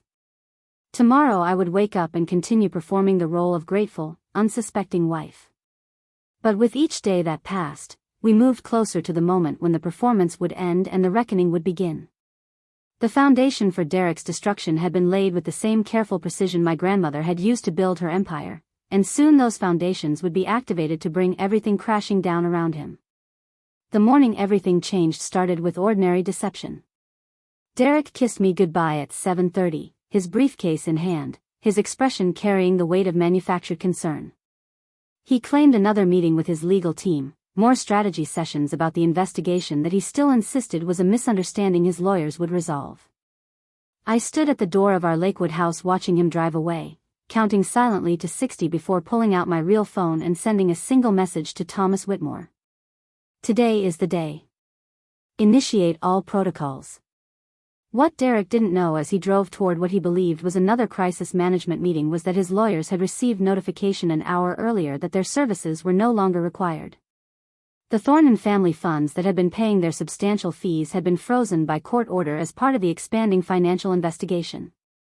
Vanessa had spent the early morning frantically calling banks and attorneys trying to understand why her accounts showed pending legal holds. Brett Sullivan had been served with a subpoena at his home requiring his testimony before a grand jury. And Isabel Monroe had received a registered letter from her family's attorney strongly suggesting she cease all contact with Derek Thornton immediately. The machinery we had been building for weeks was now fully operational, every component activating simultaneously across multiple jurisdictions and legal venues. Thomas had coordinated with precision that would have made my grandmother proud, ensuring that Derek and his co-conspirators would face overwhelming pressure from every direction at once, leaving them no time to coordinate responses or construct unified defenses. I changed quickly into one of my real suits, a charcoal gray ensemble from a designer Derek had never seen me wear, and drove to Thomas's office in downtown Riverside District. The building was one I had always owned through the Hayes Trust, though Derek had visited it dozens of times for meetings and mediations without ever knowing his wife's family controlled the property. Security had been briefed to expect me, and I took a private elevator directly to the 23rd floor where Thomas maintained his practice. The conference room was already full when I arrived. Thomas sat at the head of the long table, surrounded by files and documents that represented months of investigation. Richard Caldwell was there with his complete surveillance reports. Natalie had brought the coordinated testimonies from Derek's previous victims. Grace Palmer had comprehensive records from the Grandview Estate showing every documented instance of Derek and Isabel's affair. And 3 attorneys I didn't recognize waited with notepads and serious expressions. Victoria, Thomas greeted me, gesturing to the empty chair at his right hand. These are prosecutors from the Federal District Attorney's Office. They've reviewed our evidence and are prepared to move forward with criminal charges against Derek and potentially Vanessa for conspiracy to commit fraud. The lead prosecutor, a woman named Catherine Shen whose reputation for thorough prosecution was legendary, nodded respectfully. Miss Hayes, your cooperation and the evidence you've helped gather has been instrumental in building what we believe is an airtight case. We wanted to brief you on the timeline before proceedings become public. The next 2 hours unfolded like watching a perfectly executed military operation. Catherine outlined the criminal charges that would be filed within the next 72 hours, including wire fraud, securities violations, conspiracy, and several counts of theft by deception. The evidence Richard had gathered, combined with testimony from the investors Derek had defrauded and documentation from his own firm's internal investigation, created a case that legal experts believed would result in substantial prison time if Derek was convicted. Simultaneously, Thomas explained, we'll be filing for annulment of your marriage based on fraud in the inducement. Derek misrepresented his intentions, his fidelity, his financial status, and his character. The evidence of his ongoing affair, the recorded conversations about his strategic reasons for marriage, and the documentation of his deception create clear grounds for voiding the marriage as if it never legally existed. But there was more. The professional licensing board that governed real estate practitioners had received comprehensive reports about Derek's misconduct spanning his entire career. They would be initiating proceedings to permanently revoke his license, effectively ending any possibility of him working in commercial real estate again. His former firm was filing civil suits to recover losses they had incurred due to his fraudulent dealings. And each of the 4 women who had provided testimony about his previous misconduct were pursuing their own legal actions, some criminal and some civil, for the harm he had caused them. Vanessa Thornton faced her own reckoning. Investigators had traced her involvement in several of Derek's fraudulent schemes, discovering that she had used her social connections to facilitate introductions between her son and investors he subsequently deceived. Her country club memberships were being suspended pending investigation into whether she had violated their ethics policies. Her position on several charitable boards was under review. And the SEC was examining whether her coordination with Derek constituted conspiracy that warranted criminal charges beyond just civil penalties. Catherine pulled up a presentation showing the timeline for public disclosure. The criminal charges would be filed Tuesday morning, ensuring maximum media coverage during the business week. The annulment proceedings would become public record simultaneously. Professional licensing actions would be announced through official channels that same day. By Tuesday evening, Derek Thornton's name would be associated with fraud, deception, and professional misconduct across every news outlet and social media platform in 3 states. But before any of that became public, Thomas explained, we need to execute the final phase. Today, Derek believes he's meeting with lawyers who are actually no longer representing him. Instead, he'll arrive at a conference room where you'll be waiting, along with representatives from the prosecutor's office and myself. We'll present him with the complete evidence of everything we know, give him the opportunity to understand the full scope of what he's facing, and offer him a single choice. The choice was elegantly simple. Derek could cooperate fully with all investigations, provide complete testimony about his own conduct and anyone who had aided him, accept responsibility without attempting to shift blame, and potentially receive consideration for a reduced sentence. Or he could fight, face the maximum penalties prosecutors would seek, watch as every detail of his deceptions became public spectacle, and guarantee that he would spend years in federal prison while his reputation was destroyed so thoroughly that even after release he would never recover professionally or socially. I looked at Thomas, at Catherine, at Richard and Natalie and Grace, at all the people who had worked so carefully to build this comprehensive case. My grandmother would have approved of the thoroughness, the patience, the way we had allowed Derek to believe he was succeeding right up until the moment we revealed he had been walking into a trap of his own making. The location Thomas had chosen for the confrontation was perfect in its irony. Conference Room 7 at the Grandview Estate, the same building where Derek and I had married 6 weeks ago, where he had abandoned me on our wedding night, where he had repeatedly met Isabel in the cottage he didn't know I owned. Grace had prepared the room with the same attention to detail she brought to every estate function, ensuring that the presentation equipment worked flawlessly and that security was positioned discreetly but thoroughly. I arrived 2 hours before the scheduled meeting, wanting time to center myself before facing Derek. The room overlooked the gardens where we had taken wedding photographs, the carefully maintained grounds that represented just a tiny fraction of the property holdings my grandmother had built over decades. I stood at those windows thinking about her, about the lessons she had taught me, about the way she had always insisted that justice required patience and precision rather than impulsive reaction. Thomas arrived with his legal team at noon, setting up documents and evidence in neat stacks around the conference table. Catherine Chin came with 2 additional prosecutors, their presence adding federal authority weight to the proceedings. Richard brought his surveillance equipment, ready to present video and audio evidence if Derek attempted to deny or minimize his actions. Natalie positioned herself near the door, a friendly face who understood the emotional complexity of what was about to unfold. At 1:45, exactly 15 minutes before Derek's scheduled arrival, Vanessa Thornton appeared at the conference room door. Her presence was unexpected. Grace had not included her name in the meeting notification that Derek's former lawyers had forwarded. She looked around the room with growing confusion, recognizing Thomas Whitmore from social events, noting the federal prosecutors with alarm, and finally focusing on me with an expression that shifted rapidly from puzzlement to dawning horror. "What is this?" she demanded, her usual polished composure cracking.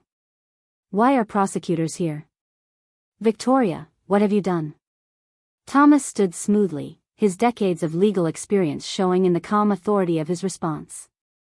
"Mrs. Thornton, you're welcome to stay for this meeting, though I should inform you that you may want to contact your own legal counsel before participating. The matters we're discussing today involve potential criminal charges that could extend to you as well." Vanessa's face drained of color. She gripped the back of a nearby chair, her knuckles white with pressure. "This is absurd," she managed, though her voice shook slightly. "My son has done nothing wrong. This is clearly some kind of vindictive action by a bitter wife who couldn't handle being married to someone successful." Catherine Chin responded with professional directness. "Mrs. Thornton, we're not here based on bitter feelings but on comprehensive evidence of systematic fraud. I'd strongly suggest you remain silent until you've consulted with an attorney." The sound of voices in the hallway announced Derek's arrival. He walked into the conference room with Brett Sullivan beside him, both men dressed in expensive suits, their expressions showing confusion rather than concern. Derek saw the assembled group and stopped abruptly, his eyes moving from the prosecutors to Thomas to me. His face went through several rapid transformations, confusion shifting to recognition, shifting to something that might have been fear before settling into defensive anger. "What the hell is this?" he demanded, looking at me with an expression I had never seen before. "Victoria, why are you here? What's going on?" I remained seated, maintaining the calm composure my grandmother had modeled throughout her life. "Derek, please sit down. There are some things you need to understand about who I am and what's been happening while you thought you were managing your secret life so cleverly." Derek and Brett remained standing, both men radiating tension. Thomas gestured to the chairs across from the prosecution team. "Mr. Thornton, Mr. Sullivan, I strongly advise you to sit down and listen carefully. What you're about to learn will determine the course of the rest of your lives." The weight in his voice finally penetrated their defensive posture. They sat slowly, Derek's eyes never leaving my face, trying to understand what was happening but not yet grasping the magnitude of what he was about to learn. I stood, moving to the head of the table where presentation screens had been set up.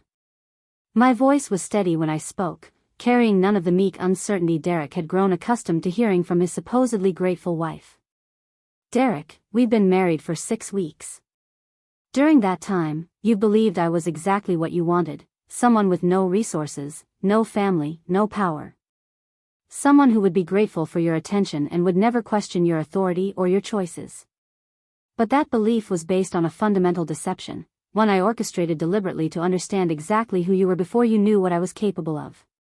Derek's expression showed the first genuine fear. "What are you talking about?"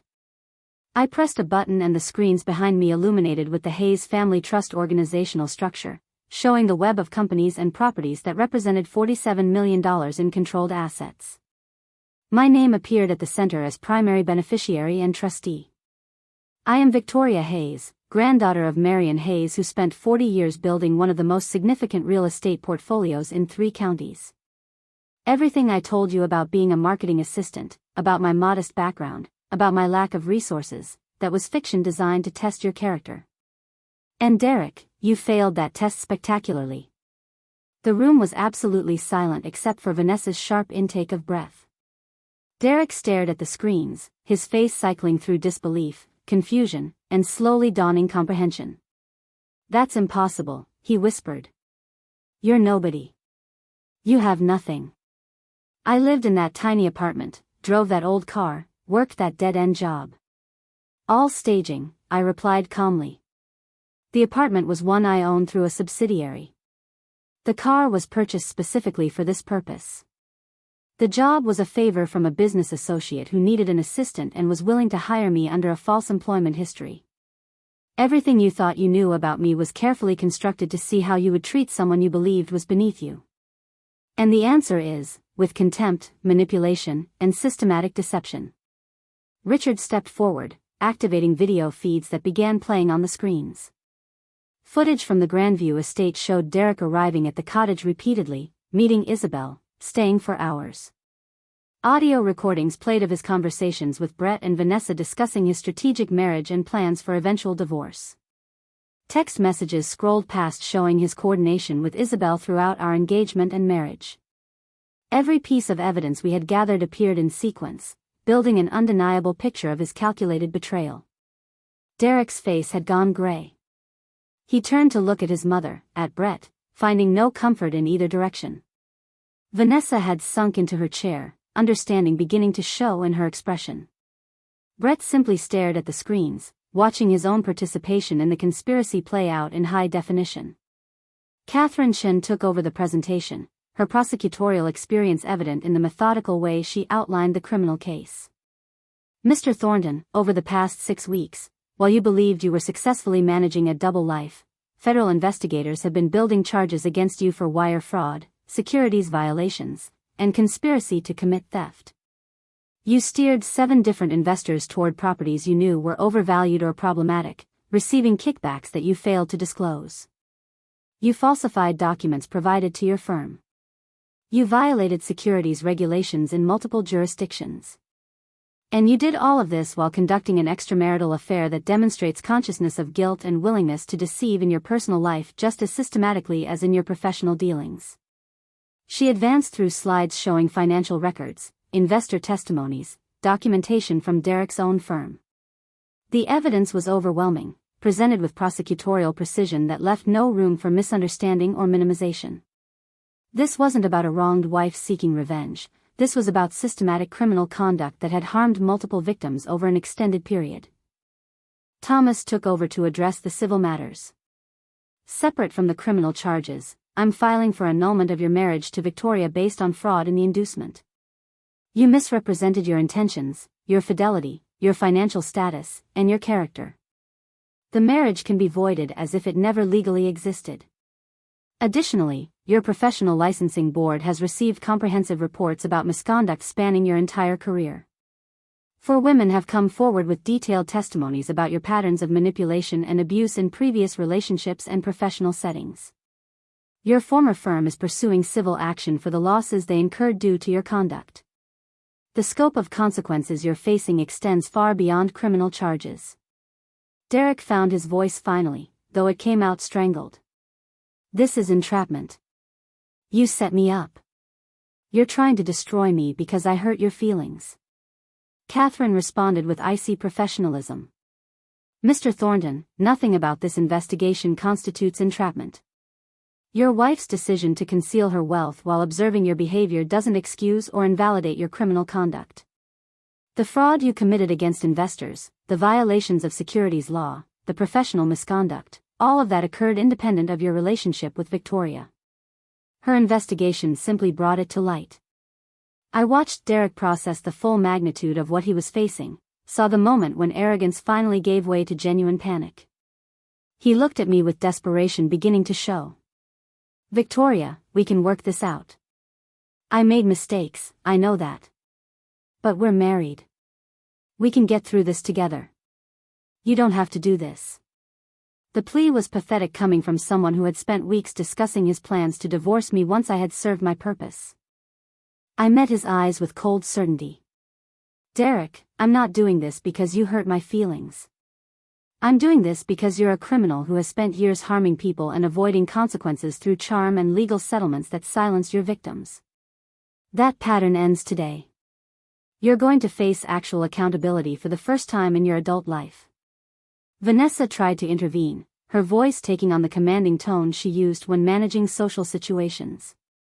"This is ridiculous. My son is a respected businessman. One jealous wife with manufactured evidence can't destroy someone's entire life." Thomas responded with devastating directness. "Mrs. Thornton, you should be aware that you're also under investigation for your role in facilitating several of Derek's fraudulent schemes.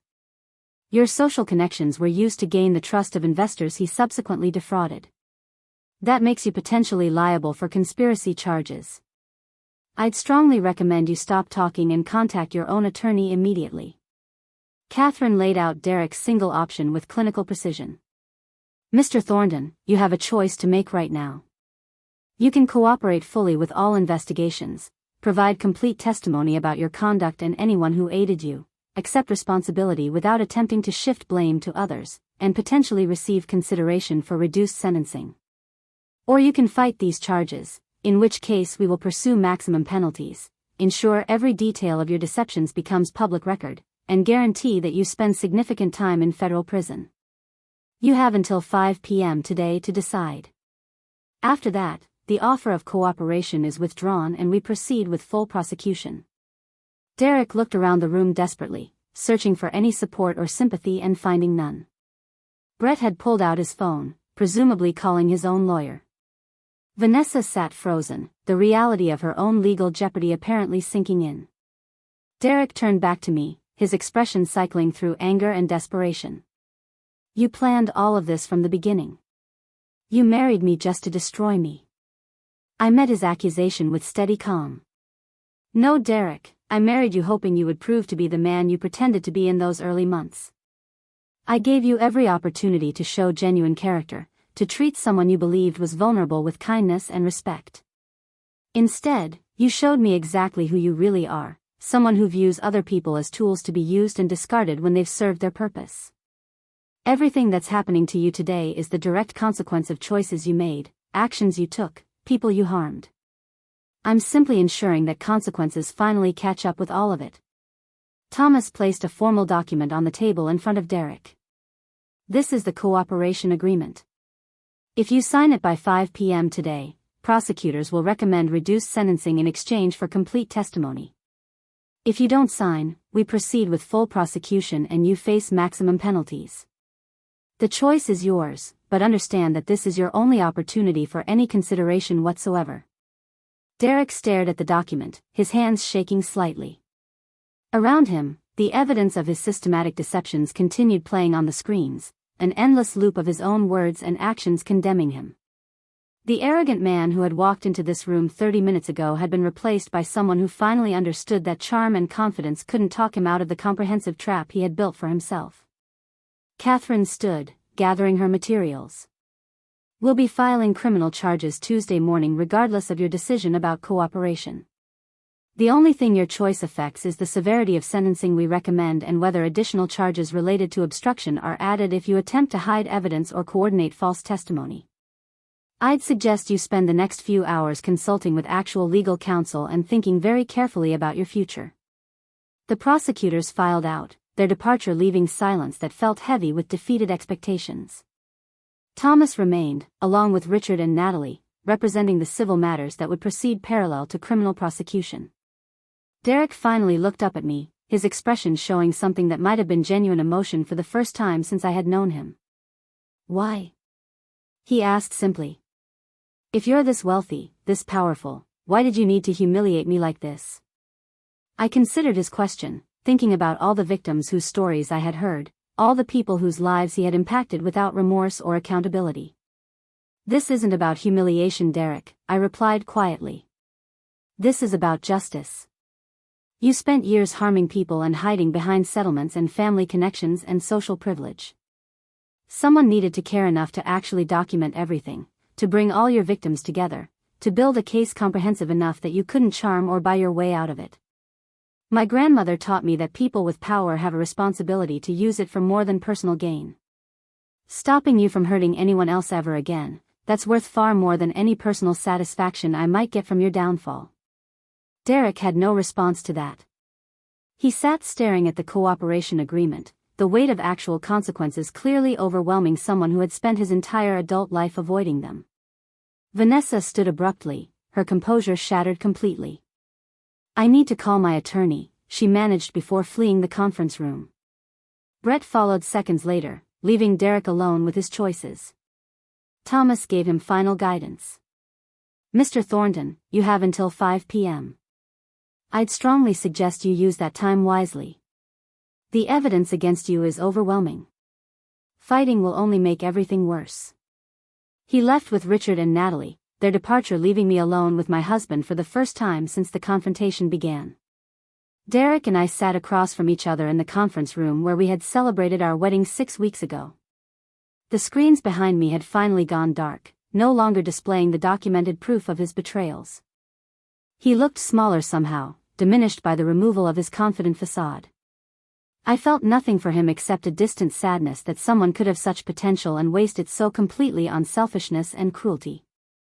"I hope you make the right choice," I told him finally, standing to leave. "Not for my sake, but for all the people you've hurt who deserve to see actual accountability."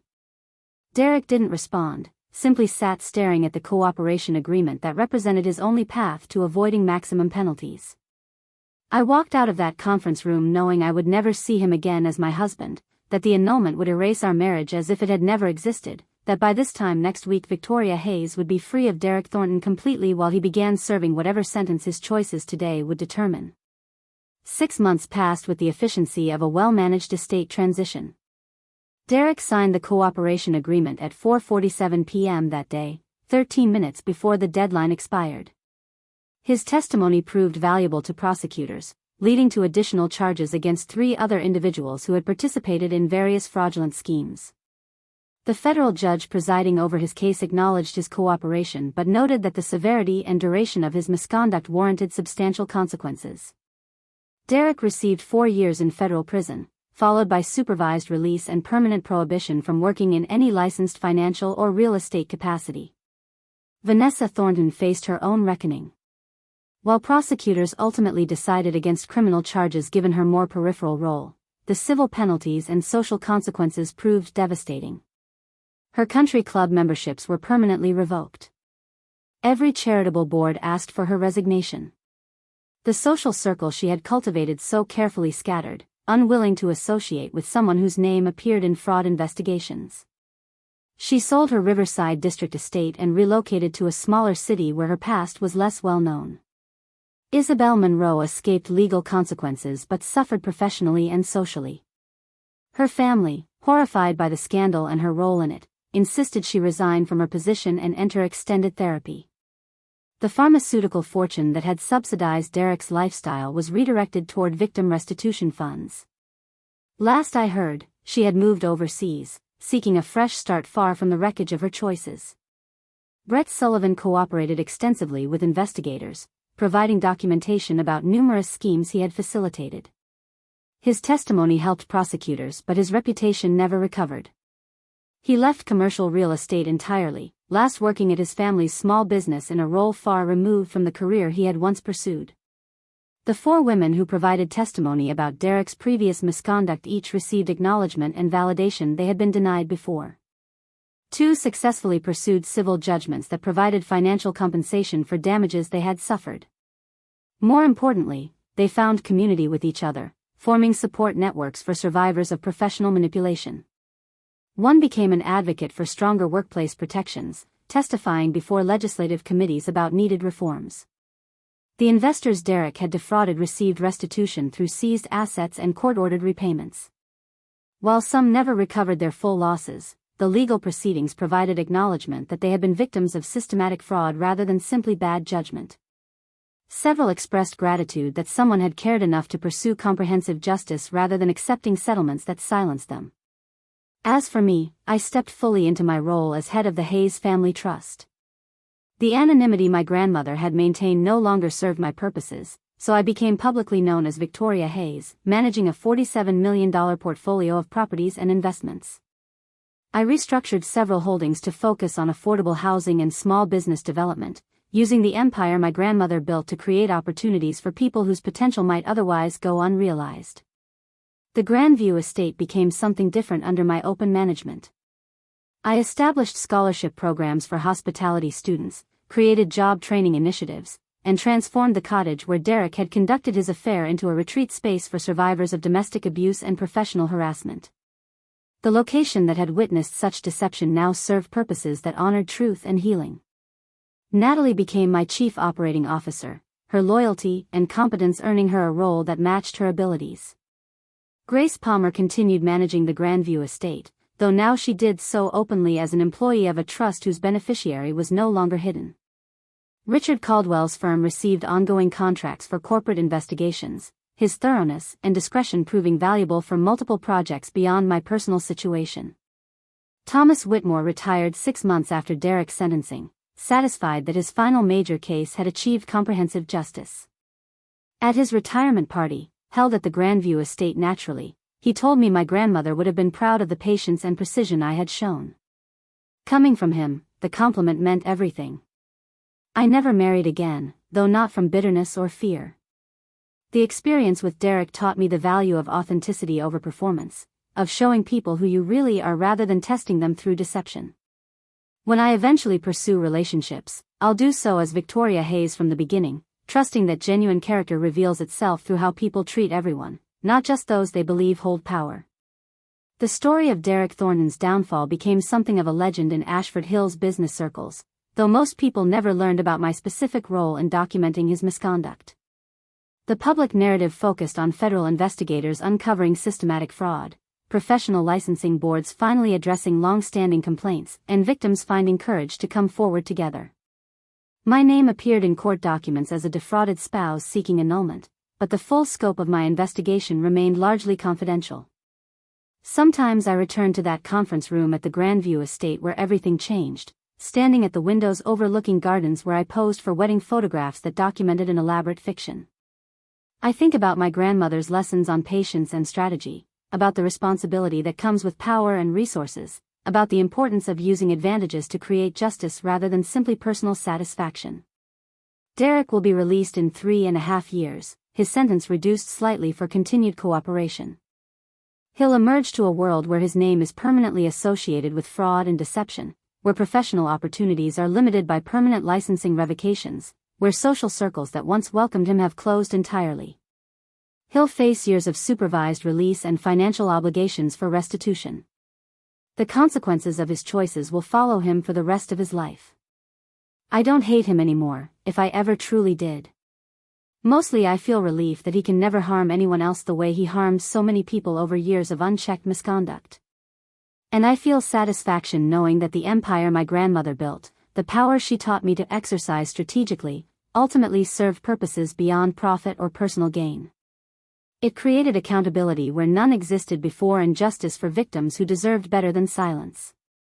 The wedding night when Derek abandoned me, the moment I heard those unexpected sounds of his car pulling away, marked the beginning of this journey. What he intended as the start of his perfect deception became the catalyst for his complete downfall. Sometimes the people we underestimate hold all the power we never imagined, waiting patiently for the right moment to reveal exactly who they've always been. Up next, you've got 2 more standout stories right on your screen. If this one hit the mark, you won't want to pass these up. Just click and check them out.